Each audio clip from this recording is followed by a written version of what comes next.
Make sure y'all stay on point with The Puncher's Point.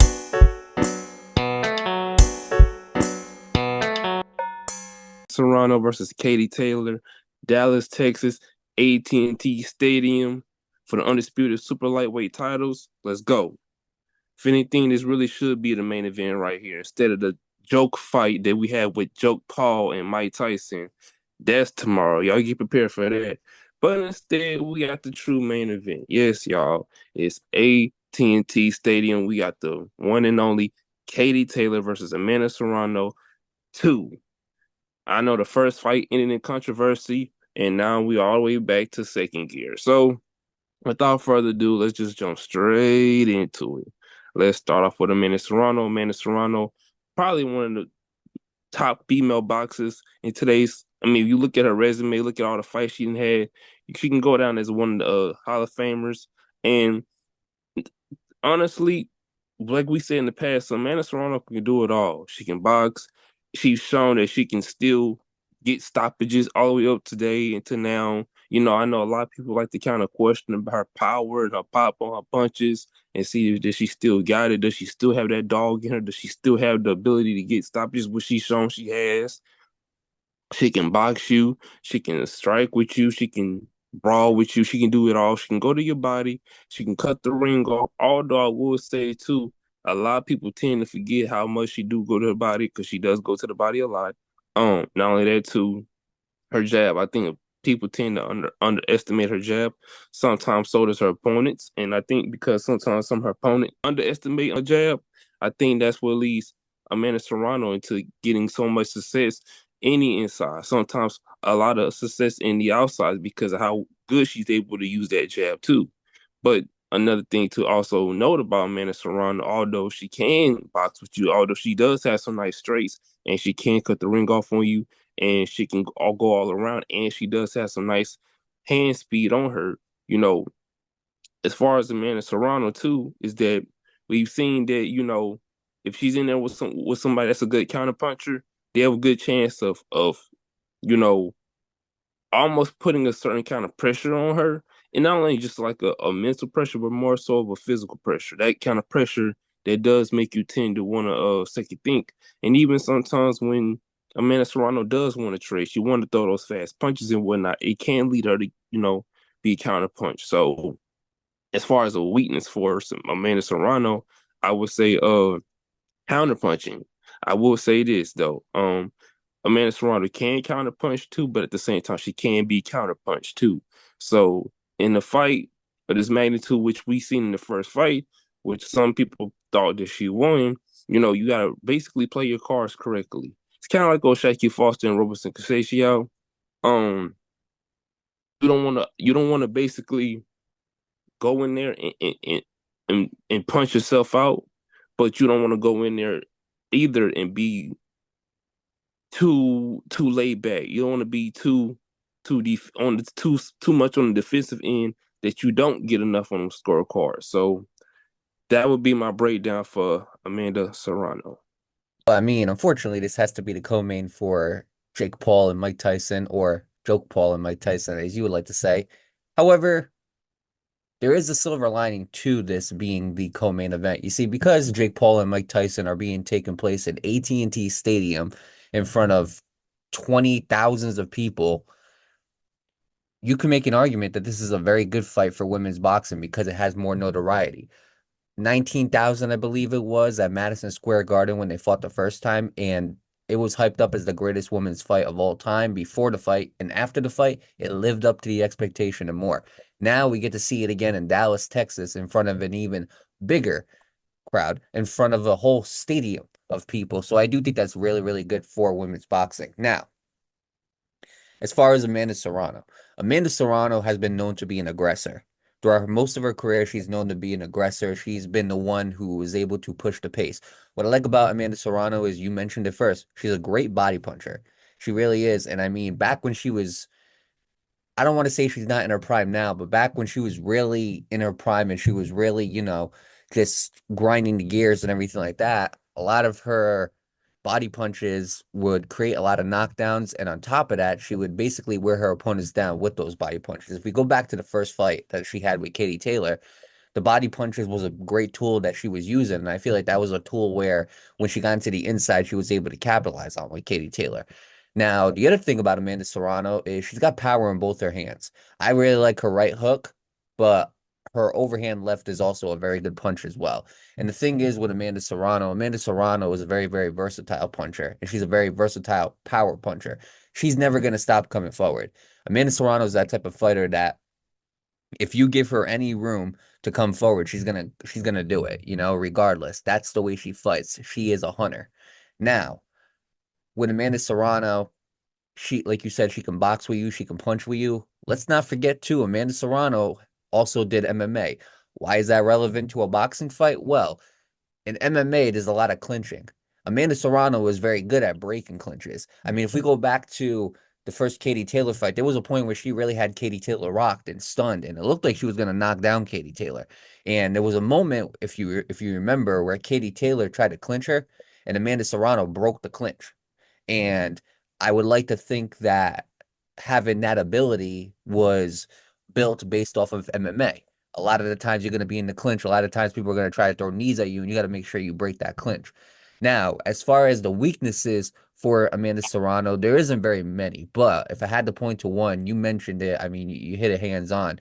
It's counter punchers, and it's punchers who have quick footwork. If you can basically elude Amanda Serrano, if you can kind of turn her into the bull and you become the matador, she's going to be lost out there. And what I realized early in the Katie Taylor fight is when she would kind of come forward, Katie Taylor would hit her with like a little 1-2 combination and kind of slip out the way. And Amanda Serrano had to reset. Amanda Serrano is quick, but she's not Katie Taylor quick. And I'm going to be honest with you, that's not many women boxers are Katie Taylor quick. I mean, she might be the quickest women's boxer in today's game. But as far as with Amanda Serrano, there's that. I feel like the jab is another punch where she kind of frustrates with that a little bit. If you can get her behind the jab, I feel like that's when she kind of starts having a little bit of weaknesses, because if she can't get into the inside, she can fight inside and outside, but if she can't get to the inside, then there's not as much work for her to be doing. You know what I'm saying? If she's on the outside, she has to kind of figure out how she's going to win that fight on the outside. But if you keep her on the outside, that's where it kind of gets limited. When she goes to the inside, she has so many things she can do. She can hit you in the body. She can hit you with those hooks. She can hit you with the overhands. She can hit you with uppercuts and everything like that. When she surrounds you in the corner, that's when she gets very, very dangerous. So surrounds you in the ropes, that's when she gets very, very dangerous. But if you can keep her on the outside, that's where she kind of tends to struggle. So that would basically be my strengths and weaknesses for Amanda Serrano. Now, how's that going to translate to Katie Taylor? Well, Breezy, I'm gonna let you start off first. Tell me the strengths and weaknesses of Katie Taylor and how you can kind of see them mirroring each other. Just like Amanda Serrano, Katie Taylor has a nice jab too, and that's how a lot of her fights go. She tends to keep you at the end of her jab, and sometimes she does back you up with a jab. And just like Amanda Serrano, she does have those straights, but the only difference is Katie Taylor is more so of the boxer type. She doesn't really necessarily have that necessarily, killer type power to really put people down or really put people out or get those stoppages and whatnot. But I will say this though too. Um, while she have those features, I don't think I don't think she's able to really necessarily negate an inside game. I don't think she's really too well in the inside from what I've seen.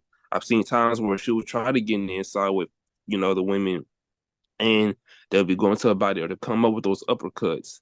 And it seems like anytime she has the opportunity to do something in the inside, she either shows up, or if she does, lets her hands go in the inside, is always something coming back to her. So she herself has a problem with counter punchers too. And another thing is Katie Taylor's biggest strength in her fights is that being able to get those exchanges off first. If Katie Taylor can get those exchanges off first, after a while of her getting those exchanges off, she becomes comfortable. And then because she becomes comfortable getting those exchanges off, she begins to take the fight over, because that's just how Katie Taylor is. If you let her get the first 2 rounds, she's going to eventually adjust, and then she's going to eventually take over the round. But if you get in there her, which is something she don't like. If you get in there, you pressure her, you backing her up, and you throwing straights, you going up to her body, and not only that too, but you're trying to back her up, pressure her, and go on the inside too, it's gonna be a long night for Katie Taylor. But nevertheless, though, like I said, she can move around. You know what I'm saying? I don't want to make it seem like that she can't. She doesn't have any defense and whatnot. But it's like as far as like inside or just strictly being in the inside and in the inside, just going tick for tat and whatnot. It's not usually the best on her side either. And I feel like that's why a lot of people didn't really necessarily feel that she wanted to fight with Amanda Serrano because it was like at times, even when she tried to get in the paint with Serrano, even Serrano was like, outpointing her in that inside too. And I feel like even when she's in other matchups with somebody else, she's in the inside with them and she's shelling up. But if you keep a guard up on the head, what they're gonna do, they're gonna attack your body. And if you protecting the body, then they're gonna attack your head. So when she keeps that guard up on her head, they're attacking her body each and every time that they get in the inside. So what she's going to have to do, she's going to have to use her jab. She's going to definitely have to move around this fight, and she cannot rely on her inside game. Her inside game is not going to help her win this fight. For Katie Taylor, I think her biggest strength is how she's able to kind of control distance and range. That to me would be her biggest strength, how she's able to stay on the outside for so long and how she's able to land a two-punch combination and slip out. And it limits her not getting defeated on the outside, and it also allows her to, get some quick free points and quick free, punches and without her opponent responding. The other thing about Katie Taylor that I really like is she's got a very good check left hook. A very, very good check left hook. We saw it on display against Amanda Serrano. When Amanda Serrano would come in, she would hit her with that check left hook and basically use that left hook to kind of switch angles and take back the outside on Amanda Serrano in that first fight, especially in the early rounds. Very good footwork, slick defense. I mean, I've said it. I think she has the best defense in the women's division, in my opinion. Katie Taylor, in my opinion, I think she's probably the quickest. Now, that's up for debate. Some people might say that Alicia Baumgartner. Some people might argue maybe even Amanda Serrano might have better or Clarissa Shields. I do think it's Katie Taylor though, and I think the reason why it's Katie Taylor is because I don't think there's another woman boxer that's as slick or as quick with the defense that Katie Taylor is, or as versatile. She's able to control range. She's able to use her head movement to slip out. She's able to cut and shift angles. And basically, I've seen times where Katie Taylor was on the ropes and she would basically cut and shift angles and kind of slip out the way. And next thing you know, she takes her opponents on the ropes and she takes the outside again. So if I had to give the best defense for a woman boxer, I would give it to Katie Taylor. A versatile counterpuncher, I mean, we've seen it many, many times before. That's her bread and butter right there. She's a reactive fighter. She waits for her opponent to make a move and then she counters. And that's exactly how she's been fighting her entire career. She has a good quick counter right. She's got heart and chin. I mean, let's be real, Breezy. In that first fight, when Amanda Serrano rocked her, she rocked her pretty bad. And most women fighters would have fell down to all those punches. Katie Taylor stayed up, kept coming forward. Even though she got hit in the chin a lot and rocked, she still kept coming forward and she still was on her feet. And on top of that, she didn't give up. And I got to give Katie Taylor a lot of credit. That seems to be like the whole MO of her entire career, just never giving up and basically keep on moving forward. She's constantly moving. Every single time she fights, she's constantly moving. There's never a time from round 1 to round 10. There's never a time where she doesn't have lateral movement. There's never a time where she's not constantly moving around. And I got to give her a lot of credit because not many women fighters can do that. Even Amanda Serrano, I've seen times where Amanda Serrano in the later rounds has gotten a little bit stagnant. Katie Taylor, I haven't seen that. She's always constantly moving. Now, as far as the weaknesses for Katie Taylor, like you said, when she goes tick for tat, when she's going punch for punch, sometimes it don't end well. Look, there's times where she wins those exchanges, but at what cost? You keep on getting targeted, you keep on getting hit. She's very good, in my opinion. Katie Taylor can be very, very good on the inside, and I've seen moments where she's very, very good on the inside. But it seems like she sometimes takes that brawler approach too seriously, and I don't like that. In the Chantel Cameron fight, in the first fight, there were many times where she did that, where she just let Chantel Cameron, get her licks in on the inside. The first Amanda Serrano fight, Amanda Serrano seemed to get the edge on her on the inside as well. I feel like Katie Taylor sometimes wants to go brawl for brawl and kind of entertain the fans, and I feel like she forgets, the strategy when going to the inside. slows down in the middle rounds. The early to early middle rounds, like between rounds 1 and I want to say 5, she kind of tends to start off slow and kind of slows down as those rounds progress, you know.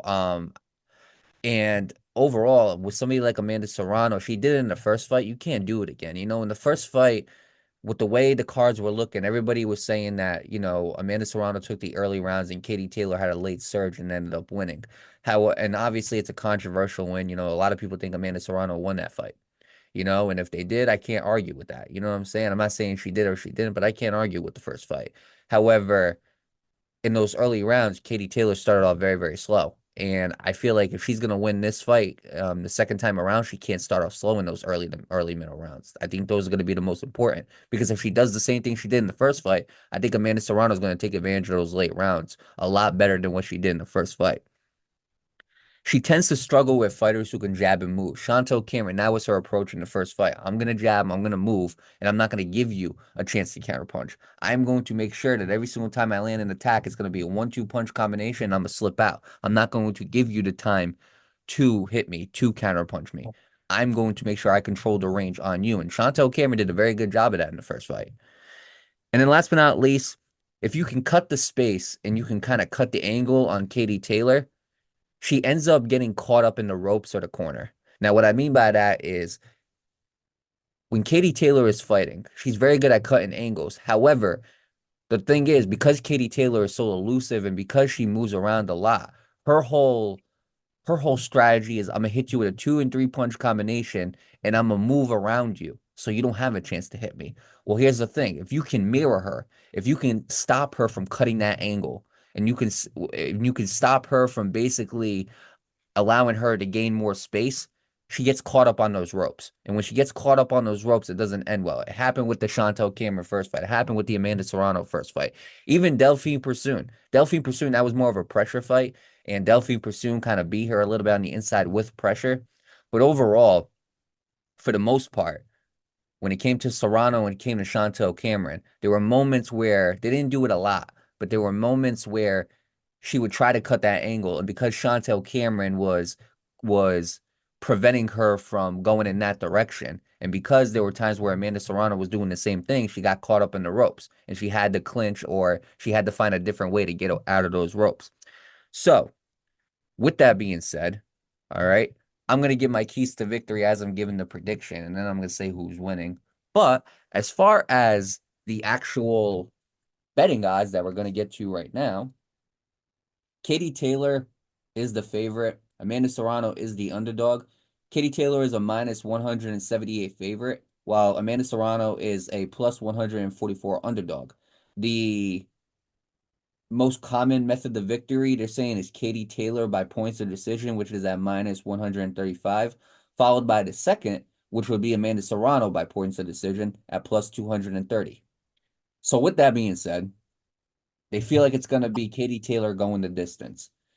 Breezy, do you agree with that, with the favorites that they have for the bets? Or do you think this is going to slide a different way? Do you think Katie Taylor is going to 2-0 Amanda Serrano, or do you think Amanda Serrano is going to even up this series? Definitely finna even up this series. And and kind of like I said before, y'all history repeats itself every time in boxing, and sometimes y'all don't even catch on to it. Look, the way the first fight went, with a lot of people feeling Serrano winning one time, I think the landscape is gonna be different. Gonna be dealing with different judges. So I think that's if she can bring that same fight that she did the first fight, I think she'll be A-okay. And then how many times have we seen in history where like even if y'all don't feel like it was necessarily that close or that far apart, they still do it because guess what? It's more money if she win. It's more money if they do a whole trilogy. So I mean, it's all about the business of boxing. But aside from all the business aspect of it, nah, I definitely think that I think Serrano's gonna take it this time. If anything, I don't think it's gonna be like I don't think it's gonna be a stoppage. I don't get the impression of a stoppage. I think it's gonna be more so like a unanimous decision this time. You know, if y'all look at the work that she put in the first fight, you know, I thought that would have been DUD right there, but they gave it to Katie Taylor, and I think if she can just do a little bit of what she did the first fight, I think she'll be a-okay. So I don't see this being a 2-0 situation. I just don't see it. So I would like to take Amanda Serrano by unanimous decision. I think there's a lot of factors into this, and it's tough. Well, first of all, I do want to get to the keys to victory. If Katie Taylor is going to win this fight, I think she's going to have to use her jab more. I don't think she used it enough in that first fight. I think that she's going to have to keep the fight in the middle of that ring. If she ends up kind of backing that fight up into the ropes, she's going to put herself in a situation where Amanda Serrano can cut those angles. I think she needs to keep this fight in the middle of the ring. And last but not least, you got to keep the lateral movement and use your footwork. I think if Katie Taylor can do those three things, I think she will 2-0 sweep her. Now, as far as Amanda Serrano, the way Amanda Serrano is going to win this fight, Amanda Serrano, the way she's going to win this fight, target the body as much as possible. Keep it simple and keep it at two punch combinations and then slip out. And then last but not least, cut off the ring. Make sure you corner Katie Taylor and get Katie Taylor on those ropes and keep digging onto the inside. I feel like if Amanda Serrano can take advantage of the body punches early and continue it on through the fight, she can tire Katie Taylor. And I feel like if she can kind of cut those angles and cut the space, I believe Amanda Serrano can have a nice little unanimous decision. So the question is, which one do I think is going to happen? The way I look at it, there's a lot of factors. Amanda Serrano, she's been very, very active. However, the problem is the opponents that she has been fighting have not been nearly on the level of Katie Taylor. What did Katie Taylor do after that Amanda Serrano fight? She went right after Chantel Cameron, who was undisputed. So I say Chantel Cameron alone is better than every single opponent that Amanda Serrano had right after that fight put together, in my opinion. So the competition aspect will go to Katie Taylor. On the other hand, though, Katie Taylor, the last time she fought was November 23rd of last year. So then there's the inactivity you got to think about. Overall, it's a matter of activity versus competition. Those two fights with Chantel Cameron could have definitely sharpened up Katie Taylor. However, the activity that Amanda Serrano has been having, where she's been constantly staying busy and active, has prevented her from getting ring rust. So does Katie Taylor have ring rust? Can Amanda Serrano handle going back to Katie Taylor after she fought levels of competition below? And on top of that, Katie Taylor is 37 years old. Amanda Serrano is around 35, 36 years old. These two are not getting any younger. You know what I'm saying? They're on, I hate to say it, but they're on the back leg of their career. They're not old or washed up or anything. I don't want to say that, but they're on the back leg of their career. What I see happening is this. I really want to say draw. I honestly want to say draw. I honestly want to say draw, but I don't think that's going to happen. I think either way, it's going to be a split decision. And this time, I think Amanda Serrano will do just enough. She'll do just enough to win this fight. I think it's going to be a split decision. I honest that's my true opinion. It's tough because I can see it going to Katie Taylor as well. It really tough. I'm gonna lean towards just because of the boxing politics, and just because I think Amanda Serrano is gonna do just enough. I'm gonna go Amanda Serrano, split decision. They're gonna have their third fight. Unless what Joke Paul said is true and Eddie Hearn is paying off judges, and then he decides to pay off another judge and they go 2-0 Katie Taylor and he never works with Jake Paul again. Unless that happens, I think it's gonna be Amanda Serrano split decision. He need to worry about going back to his barber and getting a new lineup in that trash fight that he got, as he call a main event. That's what he need to worry about. Hey. It's every day, bro. Okay, remember that. You know, it ain't. It's every month with him. If it was every day, he would have still been on Disney Channel dancing up with them and whatnot. But instead, he out here getting dinosaurs and Chick-fil-A birds carved in his head and fighting grandpas and senior citizens and stuff. Senior citizen champ for a reason, man. You know what I'm saying? Like, The undisputed senior citizen world champion of the world.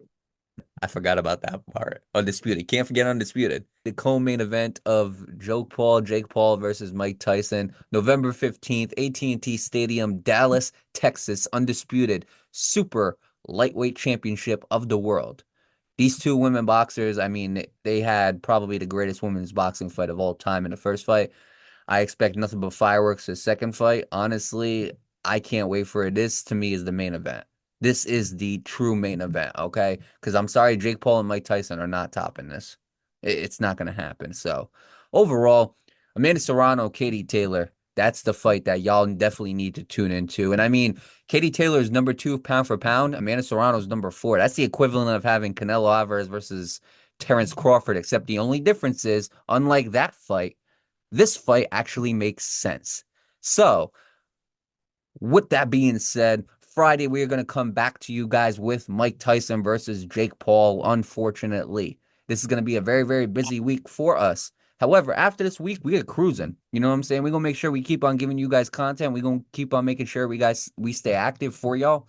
And on top of that, we're going to keep on doing something every single time, something different. You know what I'm saying? That's what you got to love about the Puncher's Point. We keep it unpredictable around here. So with that being said, make sure y'all stay on point with the Puncher's Point. What's up, y'all? If y'all love this episode, make sure y'all subscribe. You hit that notifications button and also take a look at the recent episodes that we made before this. Make sure y'all stay on point with the Puncher's Point.